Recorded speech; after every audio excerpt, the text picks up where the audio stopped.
म्हणजे त्यांचे जे नातेवाईक असतात ते नातेवाईक त्यांच्या जवळपास फिरकत नाही, त्यांना द्यायचा तो मान देत नाही. त्याच्यामुळे हा हीनबाहू प्रवेश मान्य केलेला नाहीये.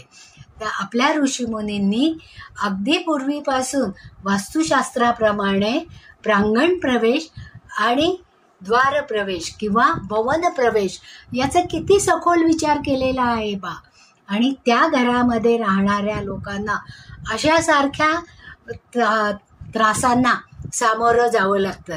तर आपणही पाहूया की आपल्या घराचा प्रांगण प्रवेश आणि भवन प्रवेश कुठल्या दिशेने, अँटी क्लॉकवाईज आहे, क्लॉकवाईज आहे, म्हणजे प्रदक्षिणा मार्गाने आहे का प्रदक्षिणेच्या विरुद्ध मार्गाने आहे, की पाठीमागच्या बाजूने आहे, की अगदी डायरेक्ट समोर आहे, म्हणजे वेध झाल्यासारखं होतं.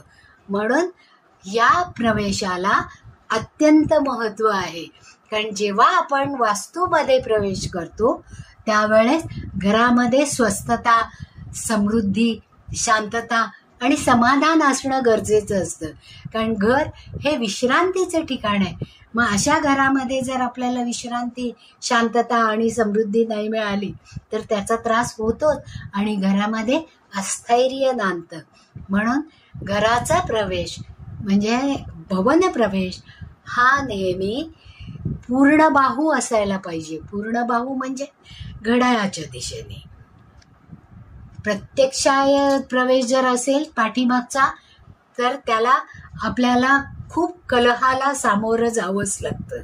आणि हीनबाहू असेल तर त्या घरामधला पैसा हा टिकतच नाही.